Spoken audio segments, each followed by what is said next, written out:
Hello everyone, myself Avnish Tiwari, Assistant Professor in Civil Engineering Department at Sri Ram Sarup Memorial College of Engineering and Management, Lucknow. This is second lecture of module 2. In this lecture I am going to discuss about sedimentation. So following topics will be discovered: what is settling basin, what are different types of settling, what is ideal sedimentation, and about ideal sedimentation tank, how can we calculate the efficiency of ideal sedimentation tank, and how can we determine the settling velocity, and the last one is design of sedimentation tank. So different aspect related to the designing of sedimentation tank. So these all are the references. So starting with the settling basin. So basically what settling is, basically it is a process of phase separation. So basically it is a phase separation process to settle out the suspended materials ना. So जो भी हमारे water में suspended materials present है, so उनका face क्या है आप देख रहे हैं, जाहिर सी बात है वो सॉलिड फेस में एंड वाटर आपका लिक्विड फेस में. सो यहाँ पे क्या करें, जो भी हमारे सस्पेंडेड मैटर्स प्रेजेंट हैं including clay and silt and organic matters, we are removing that so under the action of gravity. Okay, so this particular process is on settling, and the settling of और the suspended materials settles in following manner ना. So basically क्या होता है, जो भी हमारे silt present है अगर वो सफिशिएंट साइज के हैं, means they having sufficient weight, they will settle under the action of gravity ना. तो पॉसिबिलिटीज़ ये हैं कि वो अपने सफिशिएंट वेट के कारण सेटल हो सके. सेकेंड क्या है, if particles are lighter, so हम उन्हें कैसे सेटल करा सकते हैं, we have to increase their size. So that will be of another type of settling. If particle present in the water such as silt or clay settles under the action of gravity without using any chemical, then that type of settling will be what, plain or primary settling. If particles are of lighter weight, then what we have to do, we have to increase their size, increase their mass, and for that particular purpose we add a chemical known as coagulant, and after adding coagulant there will the formation of flocks, and as flock form their size will be increasing, and when their size increased their weight will also increase and they will settle under the action of gravity. So means यहाँ पे हमें chemical use करना है. And the next one is, जब हम बात करेंगे waste water treatment की, basically these two are parts of water treatment, but in waste water what will happen, वहाँ पे बायोमास कुछ आपके क्या होते हैं, प्रोड्यूस होते हैं because of biological treatments. Means some there is an step that involves biological microorganisms, there is a use of microorganisms. So वहाँ पे क्या होता है, biological mass produce होता है, that comes under the category of secondary settling ना. So उसे हम secondary settling करते हैं. Basically जब हम बात करेंगे कि पार्टिकल सेटल कैसे हो रहे हैं, इट्स ऑब्वियस कि कभी भी अगर पार्टिकल आपका फ्लो कर रहा है, कंटिन्यूसली मूव कर रहा है, तो क्या होगा, उसकी वेलोसिटी की वजह से जो एफिशिएंसी है सेटलिंग की वो इंक्रीज या डिक्रीज कर सकती है. तो जब भी हमें कोई पार्टिकल सेटल कराना है, इट मीन्स अगर हम उसे क्या करें, उसके फ्लो को रिस्ट्रिक्ट कर दें, means we have to retard the flow. Basically जब हम फ्लो को रिटार्ड करेंगे then particle will settle under the action of gravity. So जो ये रिटार्डेशन का टाइम है, मीन्स जो हमारा थ्योरेटिकल एवरेज टाइम है for which water is detained in the tank, we call it as a detention period. Means कितने time के लिए हम वाटर को अपने सेडिमेंटेशन टैंक में डिटेन कर रहे हैं, उस पर्टिकुलर टर्म को हम क्या बोलते हैं, डिटेंशन पीरियड बोलते हैं. और ये डिटेंशन पीरियड सफिशिएंट होना चाहिए जिससे कि आपका पार्टिकल सेटल हो सके. क्यों ऐसा बोला, जनरली हम ये देखते हैं कि अगर आपका पार्टिकल है, ये पार्टिकल मूव कर रहा है, आपका पार्टिकल हॉरिजॉन्टली मूव कर रहा है, क्योंकि इसका वेट है तो इट्स ऑब्वियस कि इसका आपको एक डाउनवर्ड कंपोनेंट भी मिलेगा वेलोसिटी का, and if you plot the velocity vector तो हमें कुछ इस तरीके का रिजल्टेंट देखने को मिलेगा. सो जैसे ही हम क्या करेंगे, ये जो आपकी फ्लो वेलोसिटी है इसको रिड्यूस कर देंगे, सो टाइम क्या हो जाएगा, ज़्यादा टाइम मिल जाएगा, मीन्स आपके जो टैंक में उसमें ज़्यादा टाइम तक रुक सकता है ना. सो इससे क्या होगा, आपकी जो सेटलिंग एफिशिएंसी वो इंक्रीज या डिक्रीज कर सकती है with the change in velocity as well as change in particle size. अब टाइप ऑफ सेटलिंग की बात करें तो जनरली यहाँ पे हमें 4 डिफरेंट टाइप्स ऑफ सेटलिंग देखने को मिलती. फर्स्ट वन इज टाइप 1 और डिस्क्रीट सेटलिंग और free settling. Basically what will happen in case of discrete और फ्री सेटलिंग, यहाँ पे जो भी पार्टिकल्स है ना, they settle in as a individual particles. So basically यहाँ पे जो पार्टिकल हैं वो आप देखोगे कि कभी भी दूसरे पार्टिकल्स के साथ कंबाइन नहीं कर सकते। जनरली आपका ये पार्टिकल है तो it will separate individually, it will separate individually, it will separate individually, it will separate individually, it will settle individually। हाँ, तो बेसिकली सब अपने वेट के कारण सेटल कर सकते हैं। Next one is that is flocculent settling. Flocculent settling में क्या है, मीन्स हमारे जो फाइनर पार्टिकल्स बचे हैं वो सेटल तो हो नहीं सकते क्योंकि because of their low weight, तो वो अपनी साइज इंक्रीज करेंगे। जैसे ही हमने कोआगुलेंट ऐड करेंगे तो धीरे धीरे वो फ्लॉक का फॉर्मेशन करेंगे and then start their increasing size. जैसे साइज इंक्रीज करेगी, इट्स ऑब्वियस साइज इंक्रीज करेगी, उनके मास इंक्रीज कर रहे हैं तो जो ये आपकी जो डाउनवर्ड वेलोसिटी का कंपोनेंट है वो इंक्रीज करेगा ना। तो जब ऐसा कुछ देखने को मिले then that type of settling will your flocculent settling. Next one is hindered settling. Hindered settling के केस में क्या होता है, बेसिकली यहाँ पे दो पार्टिकल्स के बीच में इंटर पार्टिकल फोर्स एग्जिस्ट करते हैं ना। सो जो ये इंटर पार्टिकल फोर्स मीन्स ये देख रहे हैं यहाँ पे दो तीन पार्टिकल्स हैं, इनके बीच में कुछ फोर्सेस हैं। सो ये जो इंटर पार्टिकल फोर्सेस है मीन्स इस पर्टिकुलर केस में आपका इंडिविजुअल पार्टिकल सराउंडिंग पार्टिकल्स की वजह से अफेक्ट होता है, और इस इंटर पार्टिकल फोर्सेस के वजह से जो भी आपके पार्टिकल्स हैं एक दूसरे के कांटेक्ट में होंगे और एक दूसरे के कांटेक्ट होने के साथ में ही ये क्या होंगे, सेटल होंगे। तो जब ऐसी सेटलिंग देखने को मिले then that will be your basically जो ये केस है दैट इज हिंडर्ड सेटलिंग। यहाँ पे क्या हो रहा है, ये सेटल आउट हो रहा है, तो इसे हम क्या बोलेंगे, टाइप 3 सेटलिंग बोलेंगे। Next that is your compression settling. Compression settling में क्या है, ये सेटलिंग तब देखने को मिलती है जब आपके पार्टिकल्स का कंसंट्रेशन बहुत हाई हो। अगर हम यहाँ पे देखें 4 डिफरेंट केसेस हैं, तो टाइप 4 केस में क्या पार्टिकल्स बहुत ज़्यादा है, means the concentration of particles are very high.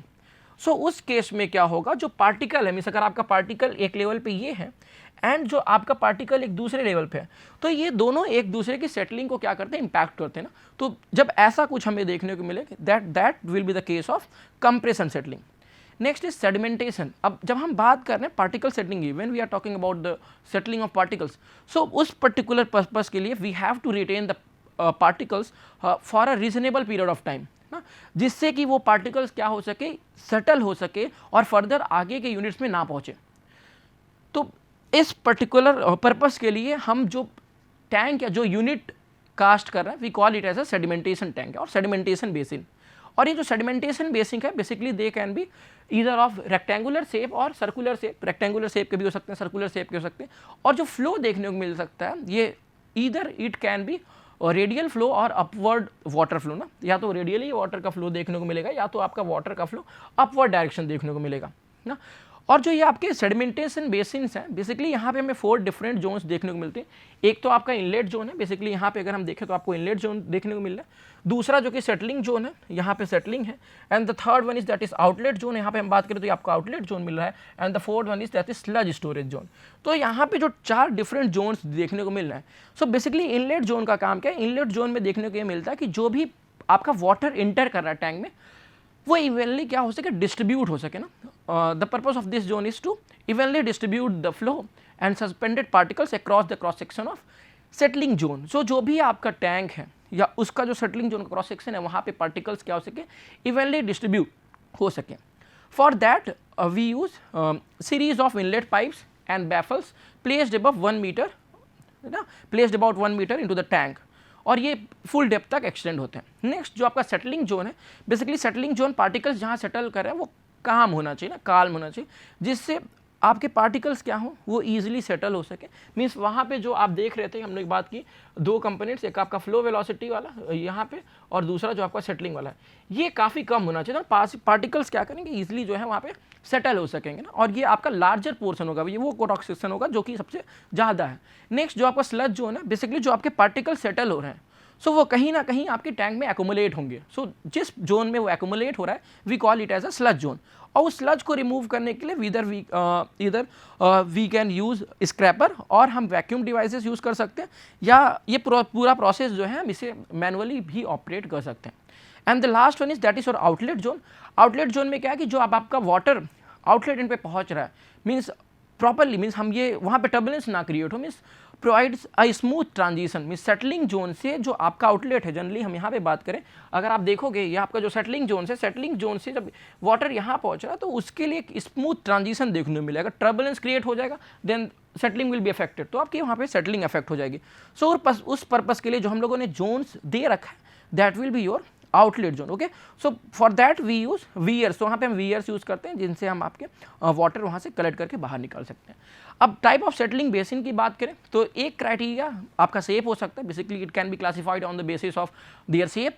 तो जनरली जो हमारा जो शेप है या दो पैटर्न्स देखने को मिल रहा है, अभी हमने बात की it can be either of rectangular और सर्कुलर टाइप ना, तो रेक्टेंगुलर टाइप के हो सकते हैं, सर्कुलर टाइप के हो सकते हैं। और जो हमारा रेक्टेंगुलर टैंक है वहाँ पे जो फ्लो होता है वो आपको जनरली हॉरिजॉन्टल फ्लो देखने को मिलेगा। सर्कुलर के केस में इट कैन बी इधर रेडियल और स्पाइरल फ्लो, दोनों डिफरेंट फॉर्म एग्जिट कर सकते हैं। और दूसरा टाइप है कितने टाइम के लिए ऑपरेट कर रहा है बेसिकली, तो वहाँ पे हमें दो क्लासेस देखने को मिलती है, एक intermittent type and second one is the continuous type. अब इंटरमिटेंट और कंटिन्यूअस में क्या basically what happen in case of intermittent, in case of intermittent जो आपका टैंक है वो कंटिन्यूअसली 24 आवर के लिए ऑपरेशनल मोड में नहीं होता है। We store water and put it on rest mode, और रेस्ट मोड में जब रखेंगे तो पार्टिकल सेटल्स होंगे एंड आफ्टर दैट वहाँ से हम क्या करेंगे, वाटर विदड्रॉ करेंगे। But what will happen in case of continuous type, continuous type में क्या होता है वाटर आपका कंटिन्यूअसली फ्लो करता है और हम जो टाइम है मीन्स वो टाइम इतना सफिशिएंट इंश्योर कराते हैं कि जो पार्टिकल्स हैं वो वहाँ से सेटल हो सकें। मीन्स ना इसे हम किसी कभी भी कंप्लीट रेस्ट मोड पे नहीं ले आते हैं, हमेशा ये क्या होगा ऑपरेशनल मोड पे आपको देखने को मिलेगा। नेक्स्ट जब हम सेडिमेंटेशन कॉन्सेप्ट्स की बात करेंगे तो बेसिकली यहाँ पे हमें जो दो डिफरेंट टर्म्स समझने की जरूरत है। First one is your settling velocity. अब what is settling velocity, the rate at which particle is settling downward. Generally अगर हम यहाँ पे बात करें कि अब इस केस में क्या है, पार्टिकल्स हैं किस रेट से नीचे सेटल हो रहे हैं वो आपका क्या है, settling velocity. Second one is overflow rate.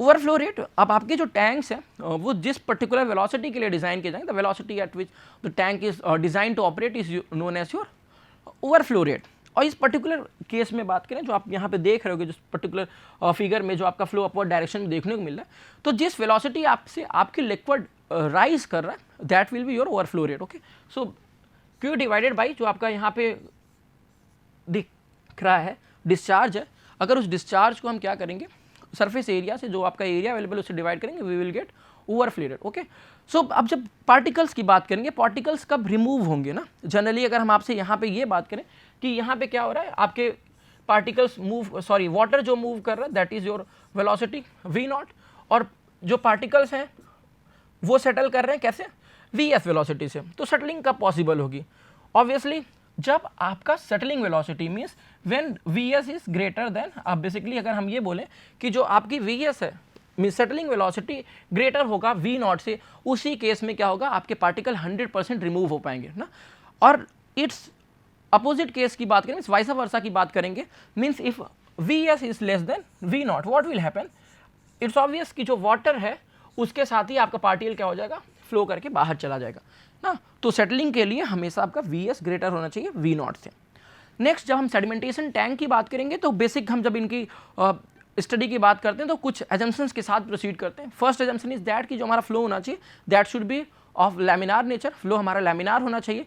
जो भी पार्टिकल्स हैं, जो भी आपके वेलोसिटी वेक्टर्स हैं वो कैसे होने चाहिए, यूनिफॉर्मली डिस्ट्रीब्यूट होने चाहिए ना, there should be uniform distribution. और ये किसका काम है, जस्ट अभी हम लोगों ने डिस्कस किया कि इनलेट जोन जो होता है वो क्या करता है, आपकी वाटर को यूनिफॉर्मली डिस्ट्रीब्यूट करता है। नेक्स्ट जो पार्टिकल्स हैं वो क्या हो, अगर आपके स्लज जोन को टच कर जाए, मीन्स अगर इस बॉटम पॉइंट पे भी अगर आपका पार्टिकल टच कर रहा है, इट मीन्स कि जो आपका पार्टिकल है वो क्या हो गया, वो रिमूव कर गया, मीन्स जितने भी पार्टिकल्स आपके टच करेंगे वो आपके जो है वो रिमूव्ड है ना। अब जो लिक्विड है जनरली वो कैसे मूव करता है, एज एन आइडियल स्लज, जो लिक्विड है एज ए आइडियल स्लज आपके through out the length of tank ये मूव करता है। अब यहाँ पे हम अगर इस पिक्चर की बात करें, आपको एक सेडिमेंटेशन टैंक दिख रहा है जिसकी डेप्थ आपको दिख रही होगी कैपिटल एच, इसका जो लेंथ है दैट इज कैपिटल एल। अगर हम इसके विड्थ की बात करें तो कैपिटल बी। अगर आप इस पर्टिकुलर पोर्शन को देखेंगे, टॉप व्यू देखेंगे तो आपको कुछ इस तरीके का आपको यहाँ पे इसका विड्थ देखने को मिलेगा, means that is your B. तो अब इसमें कौन से ऐसे पार्टिकल्स हैं जो कि रिमूव होंगे, तो जनरली हम यहाँ पे ये देख सकते हैं कि अगर कोई पार्टिकल है जो कि यहाँ से एंटर कर रहा है, यहाँ से एंटर करेगा तो कुछ इसकी क्या होगी, हॉरिजॉन्टल कंपोनेंट, आप बोल सकते हो इसका कुछ फ्लो वेलोसिटी होगा, या तो वी एफ या तो आप सिंपल वी से रिप्रेजेंट कर सकते हैं, एंड कुछ इसका डाउनवर्ड कंपोनेंट होगा जो कि इसकी सेटलिंग वेलोसिटी होगी। एंड जब इनके रिजल्टेंट की बात करेंगे तो आपको ये लाइन एक वेक्टर प्लॉट कर सकते हैं, that will be your resultant of V and V S. अब पार्टिकल्स को रिमूव होने के लिए क्या होना चाहिए, क्या जो ये हम लोग वेलोसिटी वेक्टर बना रहे हैं वो इस पॉइंट को टच करना चाहिए, मीन्स आपके आउटलेट तक पहुंचने से पहले वो कहीं जो आपका स्लज जोन है उसे स्ट्राइक जरूर करना चाहिए। अगर वो स्ट्राइक कर रहा है इट मीन्स आपका पार्टिकल रिमूव हो रहा है, एल्स आपका पार्टिकल क्या हो रहा है, टैंक के बाहर चला जा रहा है। सो अब ये जो सेटलिंग वेलोसिटी है ये किस पे डिपेंडेंट हो जाती है? सेटलिंग वेलोसिटी आपके पार्टिकल्स के साइज पे डिपेंडेंट हो जा रही है। मीन्स बेसिक अगर हम सिर्फ उसकी बात करें, डिस्क्रीट पार्टिकल्स की बात करें, सो ये आपके पार्टिकल्स के साइज पे डिपेंडेंट है, उसका वेट कैसा है। तो जो आपके लाइटर पार्टिकल्स होंगे उनकी सेटलिंग वेलोसिटी क्या होगी? लो होगी। जब उनकी सेटलिंग वेलोसिटी लो होगी सो पार्टिकल क्या टच कर पाएंगे आपके इस जोन को? नहीं। उस केस में क्या होगा, जो आपकी वेलोसिटी होगी that is vs1 and it is less than vs, and then what will happen, जो आपका अब बनेगा वेलोसिटी वेक्टर वो कुछ इस तरीके से बनेगा। एंड व्हाट यहाँ पे क्या देखने को मिल रहा है कि जो आपका लाइन है वो कहीं भी आपके स्लज जोन को टच नहीं कर रहा, मीन्स आपके पार्टिकल्स क्या हैं वो आउटलेट जोन से पास कर जा रहे हैं, मीन्स फर्दर वो सेटल नहीं हो रहे हैं। दूसरा ऑप्शन क्या है कि हम बात करें कि अब जो आपके पार्टिकल्स हैं, बेसिकली जो लाइटर पार्टिकल्स हैं, उन्हें कैसे सेटल कराया जा सकता है? वो तभी सेटल होंगे जब उनकी एंट्री क्या हो, हम जो कैपिटल एच था उसे क्या करें, रिड्यूस करके स्मॉल एच करें, मीन्स बेसिकली हम उनकी हाइट कम कर सके। आप सिमिलर अगर इसी लाइन को मैं अगर बात करूं, सेम इस पार्टिकल्स को आप चाहते थे जिसकी वेलोसिटी vs1 थी उसको सेटल कराना चाहते थे, देन क्या करोगे, जस्ट इसके पैरेलल अगर हम एक लाइन प्लॉट कर लें, कुछ इस तरीके से अज्यूम करते हैं ये लाइन यहाँ जा रही है, मीन्स इस स्मॉलर पार्टिकल को अगर हम यहाँ से एंटर कराएंगे तो आपका पार्टिकल क्या होगा, सेटल हो जाएगा ना। सो जो आपके लाइटर पार्टिकल्स हैं वो तब सेटल होंगे जब उनकी क्या करेंगे, जो एंट्री है वो लेसर हाइट से हो और उस तरीके से हो जाएगा ना। सो ये चीज़ कर सकते हैं। अब जनरली जो आपका टाइम है, बेसिकली अगर हम ये बात करें कि कितने मिनिमम टाइम के लिए आपका जो पार्टिकल है उस टैंक में रुकना चाहिए, अगर आपके पार्टिकल की सेटलिंग वेलोसिटी vs है ना, सो डिटेंशन टाइम कितना होना चाहिए? इट्स ऑब्वियस कि पार्टिकल्स को कितना डिस्टेंस ट्रेवल करना है, दैट मच ना, ये आपको डिस्टेंस ट्रेवल करना है पार्टिकल को। सो टाइम कितना होना चाहिए? That time will be what, अगर हम बात करें टाइम कैलकुलेशन की कि हम कितने पर्टिकुलर टाइम के लिए आप उस जगह पे पार्टिकल को रिटेन करना चाह रहे हैं, so that will be vs into simply it's vs into H. Okay, so detention time ये है। आपको अगर if detention time is given then what should be the settling velocity, that should be vs equals to h upon t। Okay, so इस तरीके से क्या कर सकते हैं हम, सेटलिंग वेलोसिटी कैलकुलेट कर सकते हैं, और इससे जो ज़्यादा या इसके बराबर सेटलिंग वेलोसिटी के पार्टिकल्स होंगे वही रिमूव हो पाएंगे। ओके, ठीक है। सो बेसिकली अब हम यहाँ पे एक बात करें, what is vs? Simply vs is the ratio of depth of tank divide by detention time. And what is detention time? Detention time is the ratio of V by Q, volume by Q. What gives? It gives you discharge. It's give you detention time. And जब हम इस Vs की बात करें, so basically Vs H and this is what detention time. हम इस basically हमने इसको replace कर दिया है. So यहाँ पे क्या मिलेगा? H into Q by V, and what is V? L into B into H. So simply L into B into H, what we get, Vs equals to Q by L into B. L into B is what? L into B is your surface area. Means हमारा जो velocity है, settling velocity है, वो किससे relate कर रही है? Surface area से।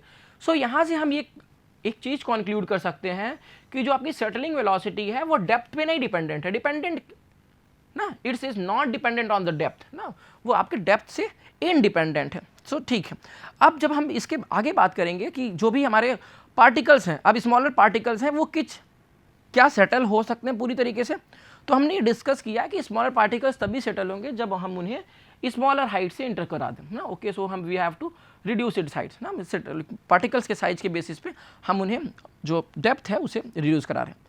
जनरली होता क्या है कि जो भी हमारे सेडिमेंटेशन टैंक में जो पार्टिकल्स कॉरस्पॉन्डिंग टू डी हैं ना, Vs कॉरस्पॉन्डिंग टू डी, ये तो रिमूव हो रहे हैं, साथ में कुछ पार्टिकल्स आपके जो फाइनर है वो भी रिमूव हो रहे हैं। क्यों? क्योंकि वाटर यूनिफॉर्मली इंटर कर रहा है। सो जो आपके स्मॉलर पार्टिकल्स जो नीचे के डेप्थ से एंटर हो रहे हैं वो भी रिमूव हो जाएंगे। तो ऐसा टैंक जिसमें आपके पार्टिकल्स करस्पॉन्डिंग टू Vs भी रिमूव हो और साथ में जो स्मॉलर पार्टिकल्स हैं वो भी रिमूव हो, तो ऐसे टैंक को basically we call it as an ideal sedimentation tank. So ideal sedimentation tank बोल सकते हैं। अब यहाँ पे डिस्कस करने के लिए फॉर एग्जांपल अगर हम बात करें कि आपके पास कोई पार्टिकल है जिसकी सेटलिंग वेलोसिटी V0 है जो कि आपका रिमूव हो जा रहा है।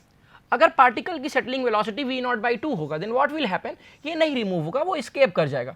सो in order to remove that, क्या हम अगर उसकी जो बेसिक हाइट है जिससे वो एंट्री कर रहा है उसको रिड्यूस कर दे तो रिमूव हो सकता है, इट्स ऑब्वियस आपका पार्टिकल रिमूव हो सकता है ना। इस पिक्चर से हम ये बात बोल सकते हैं।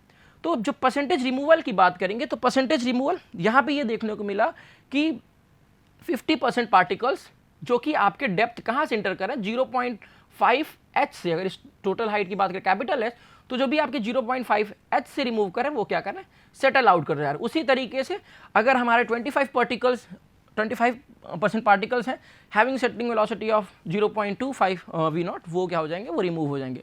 परसेंटेज रिमूवल की बात करेंगे, so percentage removal will be what, p equals to vs by v0 into 100। So इस तरीके से हम क्या करेंगे, परसेंटेज रिमूवल इनका कैलकुलेट कर सकते हैं। So efficiency of ideal sedimentation tank, so हम जब भी बात करेंगे to determine the efficiency of removal of sedimentation load for a given settling time और overflow rate in such an ideal tank, वहाँ पे नेसेसरी हो जाता है कि हम जो डिफरेंट रेंज ऑफ पार्टिकल्स हैं उनके करस्पॉन्डिंग हम क्या करें, जो सेटलिंग वेलोसिटीज़ हैं वो कंसीडर करें, उसे एस्टिमेट करें। सो जब भी हम सेटलिंग वेलोसिटी के एस्टिमेशन की बात करेंगे, so for that we need the particle size, means हमें पार्टिकल की साइज की जरूरत है।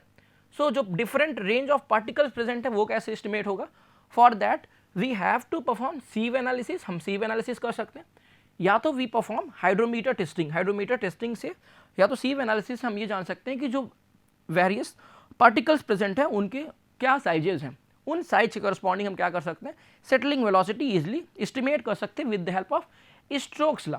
आफ्टर दैट अब हम जब एस्टिमेट कर चुके हैं तो जो आपके हैवियर पार्टिकल्स हैं, मीन्स ऐसे पार्टिकल्स जो कि क्या कर रहे हैं, इस सेटलिंग वेलोसिटी से आसानी से सेटल हो सकते हैं, और ये सेटलिंग वेलोसिटी क्या होगी, आपकी ग्रेटर देन v0 होगी, वो तो रिमूव हो रहा है। बट जो फाइनर हैं उन्हें कैसे रिमूव, उनका जो रिमूवल हो रहा है वो परसेंटेज कैसे कैलकुलेट करेंगे, उसे कैलकुलेट करने के लिए बेसिकली हमें यहाँ पे क्या चाहिए, आपको कर्व प्लॉट करना है ना। और वो कर्व बेसिकली किसके बीच में देखने को मिलता है, percentage of particle with the settling velocity less than stated and settling velocity, means जो आपका सेटलिंग वेलोसिटी का रेंज है वो, और जो आपके परसेंटेज पार्टिकल्स हैं वो।